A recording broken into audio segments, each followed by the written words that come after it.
So let's talk about these newer options. It's the big drug on the market. You guys are all hearing it. It's all in the news.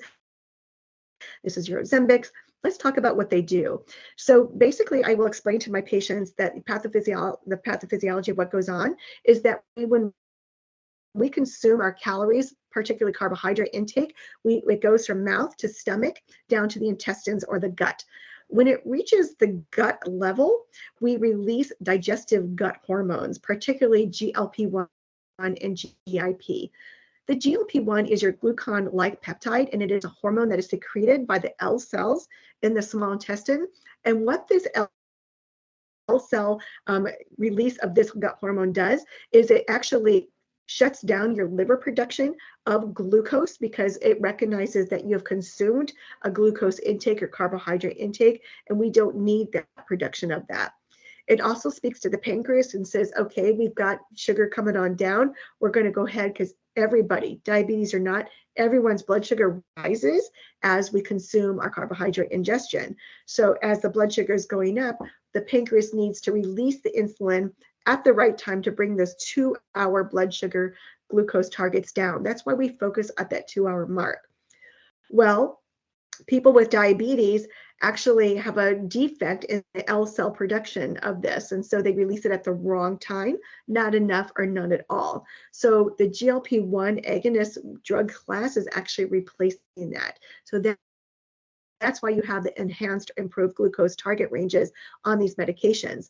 Now, it does go into further, there is a brain-body connection where you have hunger hormones and satiety hormones, particularly your ghrelins, your leptins. And so we have hunger and satiety. I explain to my patients that people with diabetes, there's a defect in those hormones. They're off balance. So people with diabetes actually are hungrier, actually do eat at a much higher rate, consume their calories and eat faster than those without. And so by replacing that GLP-1 gut hormone, you're resetting those hunger and satiety hormones. Therefore, your patients are less hungry and much more fuller satisfied. And it does slow down the gastric emptying so that you do keep that food in the stomach longer. That leads to increased satiety, which then reduces the caloric intake, and then thus the subsequent weight loss occurs with those. So these are extremely effective medications for type 2 diabetes. They are used off-label in type 1 diabetes as insulin sensitization in those patients who do exhibit type 2 tendencies or insulin resistance. So you will see some of your type 1 patients that are on these medications. Now, let's advance to the new drug, which is the Mounjaro's, the new drug on the market, and that is the GIP component. So in the intestines, we have the L cells, but we also have the neuroendocrine K cells, which is the gastric inhibitory peptide. And so these two intestinal hormones are profoundly impacting all of the pathophysiology that I just explained, shutting down the glucose production from the liver, releasing the insulin at the right time from the pancreas in response to a glucose load or ingestion of food, hunger and satiety hormones resetting, and of course, slowing down of the gastric emptying. What we're finding with the gastric inhibitory peptide hormone, that is affecting the adipose tissues. So you're having a more profound effect on weight loss. That's why Mounjaro is a little bit more efficacious in the weight loss. Excellent drug for your type 2 diabetes. Be very careful if your patients are on any of these drugs in concomitant use with sulfonylureas and or such as glimepiride, glipizide, things of that nature, or insulin. It extremely sensitizes those medications, and your patients are extremely high risk for hypoglycemia. So keep a close eye on that, reducing or eliminating sulfonylureas and or reducing insulin. So those are some important things to keep in mind when your patients are on these drugs. Next slide, please.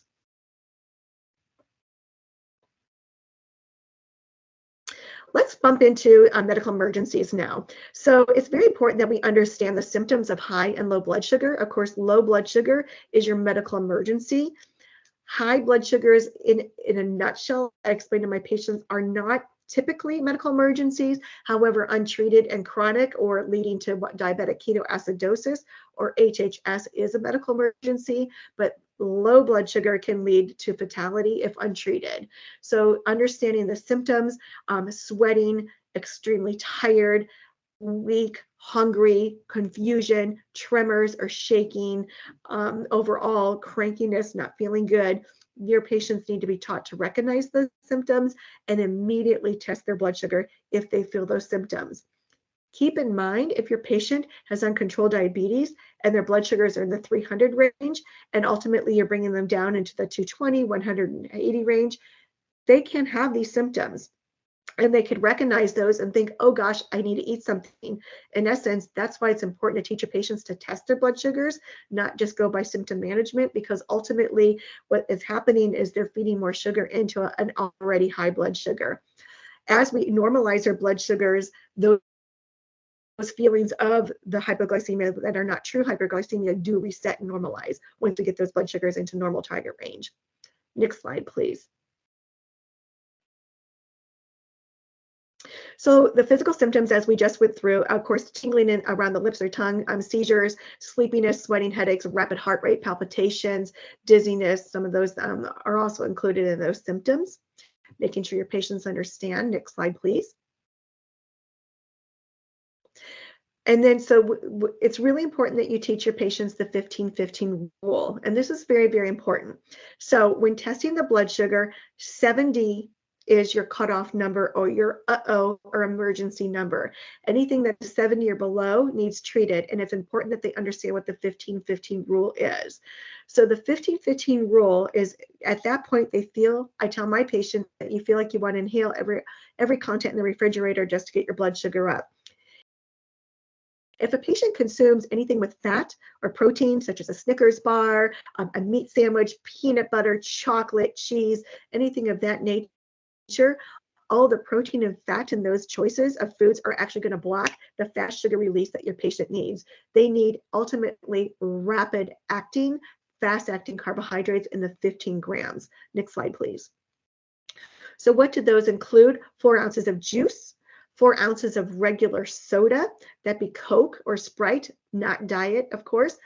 Very important that you teach your patients 4 glucose tablets, not 1 or 2, but 4 of them, or the glucose gel. 4 hard candies, such as the peppermints or butterscotches, chew those up. If your patients have poor dentition, sucking on that candy is not going to get their blood sugars up. Tablespoon of sugar or honey, 6 large jelly beans, or the entire glucose gel tube. And that is 15 grams. And then what we need to do is let that work, test the blood sugar in 15 minutes. Next slide, please. Within 15 minutes, if you still did not reach that 70 mark, do not panic, or repeat the whole process again. Test in 15 minutes. If your second attempt still did not get you to 70, there's no need to panic. You have one more try. I teach my patients, it's like the baseball game, 3 strikes and you're out. That's a 45-minute span. You've tried 3 15-minute cycles of trying to get your blood sugar up. Keep consuming some carbohydrates and call for help at this point in time. No need to call and have an unnecessary 911 call if a patient's not given the whole 15-15 rule. If the patient's blood sugar is less than 50 and they're in the 49 or 50, no need to panic, just double up and give them 30 grams of carbohydrate. And of course, implement your 15-15 rule from there.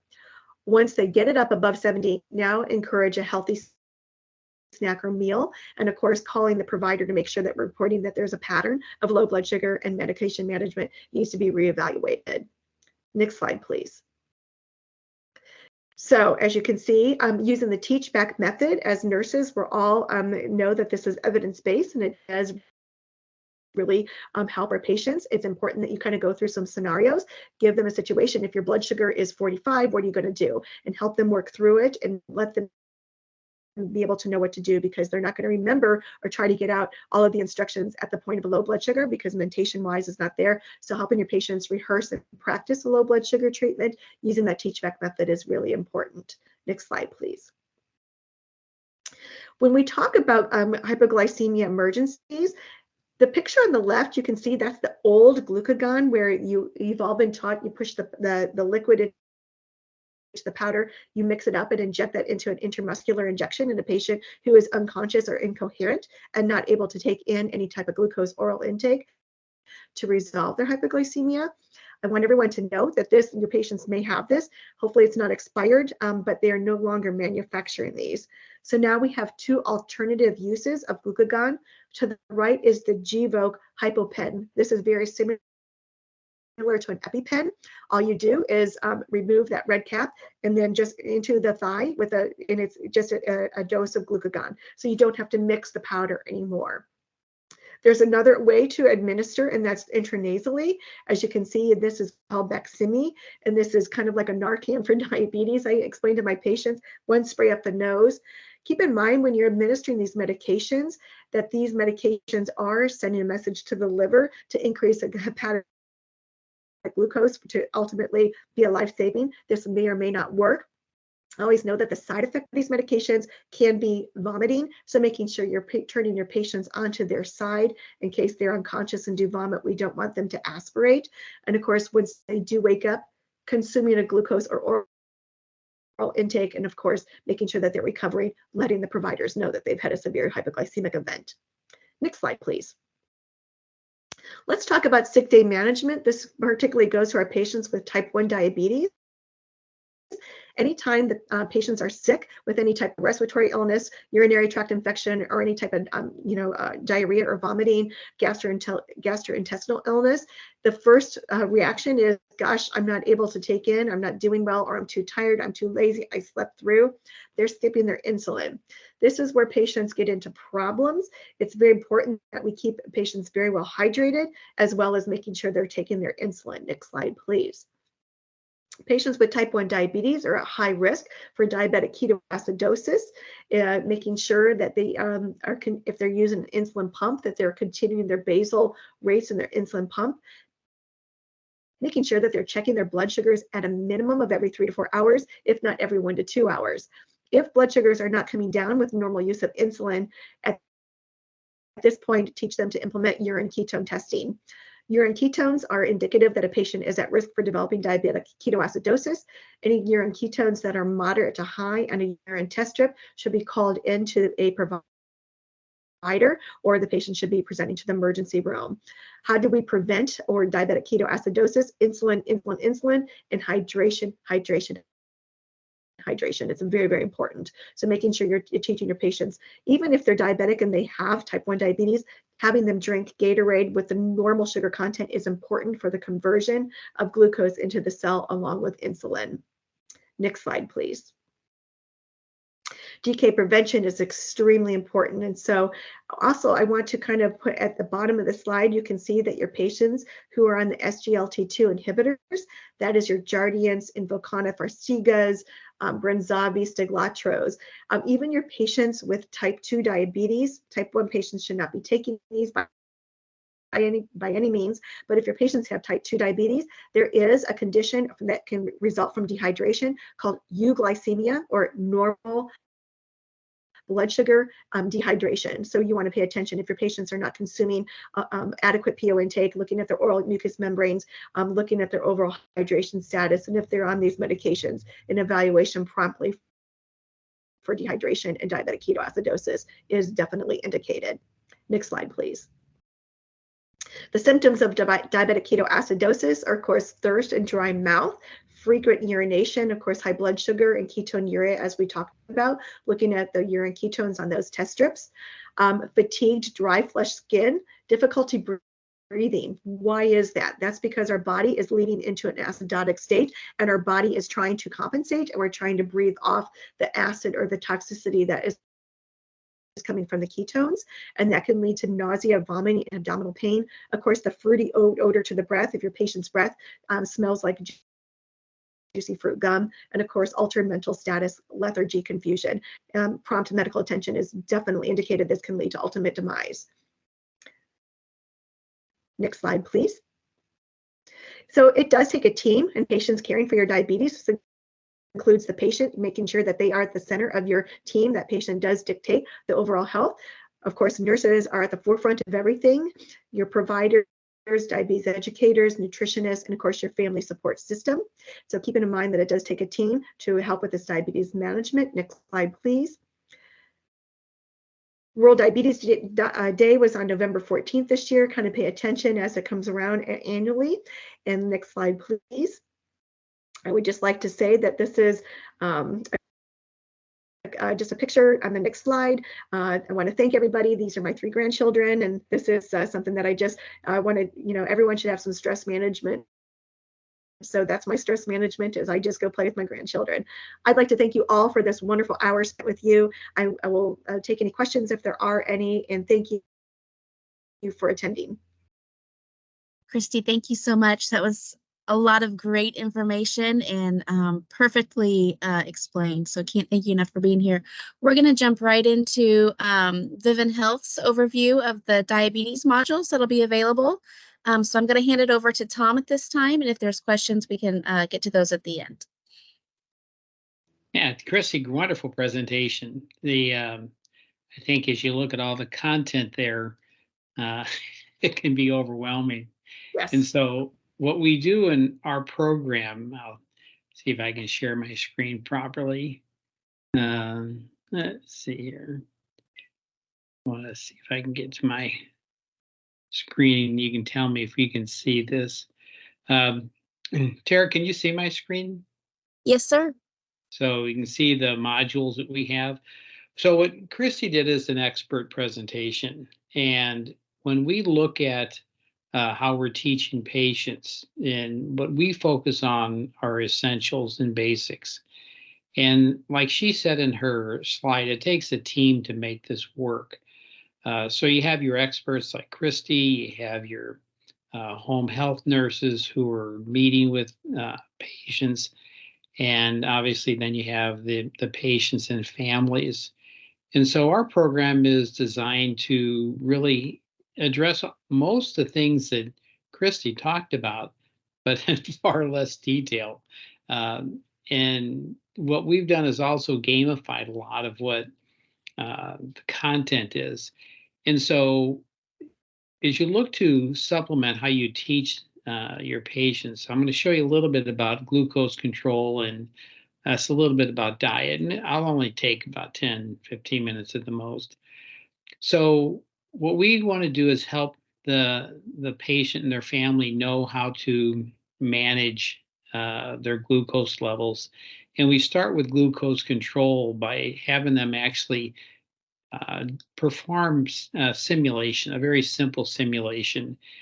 And you notice in the program, you don't even have to read much. You'll have arrows directing on what to do. So this would be an example, and this can be customized. This is just a sample of a lancing needle that we're going to be able to show. And what I'm doing here is not a video. The user has to do this. And so they'll need to drag, for example, the lance to the finger. They've got to depress the plunger. They'll see a little drop of blood appear. They have to move the glucometer to the blood. And then what they're going to do is wait a few seconds, and then they'll get a reading. And so what we do at this point is that's just to show them what to do. And then we have an avatar that'll pop up and explain a little bit. But then what we would do is then have them, what do you do in certain circumstances? And so we have these listed here. They're not nearly as specific as what Christy went through. What we go through are things that are pretty generic, and you'll have access to this site and you can play with it. But what we want to do is try and have people understand, patients and families, what to do if they have a problem. And so, for example, you can click on any of these things. What would make a blood glucose level decrease, and so then they continue the interactivity. So what we try and help people do is through what's called discovery learning. So we don't give them a booklet to read or anything.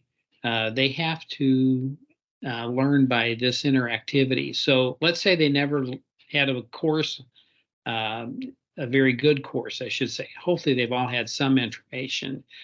But then we say, what would make your glucose decrease? They have to make choices. And then they have to drag the answers that we provide into the correct area. And if they try and put something in a wrong area, it won't stick. And so they'll know that that's not the right answer. And so what we found is having discovery learning like this is a faster and easier way to teach somebody. And you can put as much or as little as you want in this. We try and keep it short. And the whole reason for that is we know people's attention spans are short. But the idea would be is that this is a way of helping manage a person's blood glucose level. And so again, like I said, Chris did a wonderful job. But what we do is we simplify quite a bit in terms of what she went through. And so we'll go over how do you manage a low blood glucose level? How do you manage a high glucose level? And these are all things that primarily from the ADA website. So the content that we provide is not unusual. It's, as Christy mentioned, it's evidence-based. And so what we're trying to do in the program is to really help people learn in a faster, more simple way. And again, I'm going to keep this short because you're going to have access to this program. One area that is obviously a huge issue, and that is nutrition. And I liked how Christy put on read a nutritional label. We actually have that in there. And so they can go into the program and they'll be taught how to do a nutritional label. But we also look at something Christy mentioned. If you were trying to control your carbs, we do this by having them make selections. So we can put things in here like this is a very simple aspect of the program, types of foods that wouldn't necessarily be good options for them. But we'd like to go beyond this and actually get into some interactivity.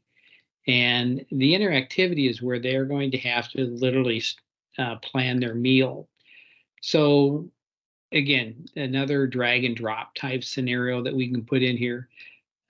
If you have suggestions or if you're interested in making comments to help improve us, we're more than happy to make further adjustments. And, certainly you should use this with your patients.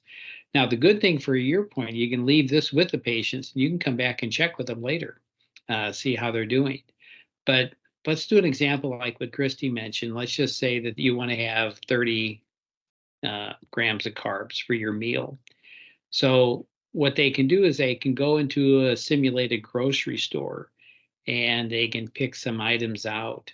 So for example, we'll go into a dry goods store. They then can drag whatever they want into a cart.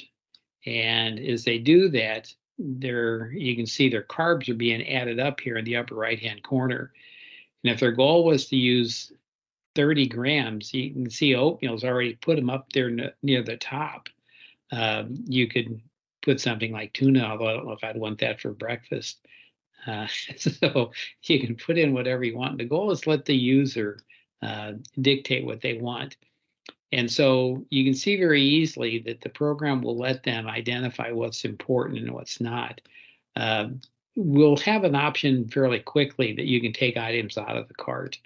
But then they would go into the grocery store, they would put in their card to pay for it. And now they see in their cart the prepared item. So they would then put in their oatmeal and their tuna, which should be a horrible meal, but they were under their 30 grams of carbs. And so what we let them do is pick what they want, and they can then choose, options that are best for them. And we give them breakfast, lunch, dinner options. We give them fast foods so they can determine what it is that they would like to use for their meals. And the other point Christy brought up that's very good, it has to do with what people can afford. Now, if people really are struggling to get, their food, well, we're going to have a huge issue because that also means they're going to have trouble getting their medicines. And so, but we do put in here a simple thing that can try and help them save money. Things most of you probably already know, eat before you go shopping. And again, more discovery learning. If you can eat fruits that are foods in season, plan your meals. these are all things that are helpful in terms of helping keeping costs down. And then we have some other things they can do. Some of our clinicians, Natasha Diggins was on the call, help do this as, shop on the periphery, try and avoid those central aisles, shop the high and low shelves, because the grocery stores are smart. They picked how do you, increase sales that have the highest, or food items that have the highest profit margins. So real quickly, that's something that you can have available to give your patients. And I would encourage you to follow up once you've given this to them and go through this yourself. It's actually kind of fun. I like to tell, and Tasha gets tired of me saying this, but when we started building this program, I thought it'd be fun to watch my carbs. And I lost about 15 pounds in about 6 weeks just by watching my carbs. So the key thing is that we do try and do what Christy talked about. Obviously not the detail or the expertise that she has, but it goes over the basics of helping a diabetic control their blood glucose level, with our overall goal of helping the population better manage their hemoglobin A1C levels. We don't get into whether it should be 6.5 or 7. That's not our task. We leave that to experts like Christy. What we do, though, is try and help people understand what to do. Under medications, we don't talk much about the types of medications as much as we do as medication compliance. So whatever their healthcare team is prescribed for them, we try and help them maintain that. So take a look at the program. Again, we're going to have, Tara, I think it's right. We're going to have more on, I have a separate presentation on nutrition. We'll go into this more detail. Yep, that's correct. And we can go over more of these things in more detail, but that's a real quick overview. So I think it's a nice compliment to, Christy's wonderful presentation. But this is not geared to teach a diabetic expert. This is geared to teach families and patients. And so obviously the content's not as sophisticated. All right. So thank you for sticking around with us today. There was so much excellent content shared. Those modules from Vivint Health will be available to you. Be on the lookout for a follow-up email after today's session. And put on your calendar, don't forget our upcoming sessions. Our next one is on healthy lifestyle and exercise. That's going to be on February 7th, again at 8 a.m. Eastern Time. And then following sessions are listed there. And I've got some confirmed dates for those next sessions too. So I'll be able to share those in February. Next slide, please. Just want to thank you again for joining us. Again, be on the lookout for that email with all of the information on this session and our upcoming sessions.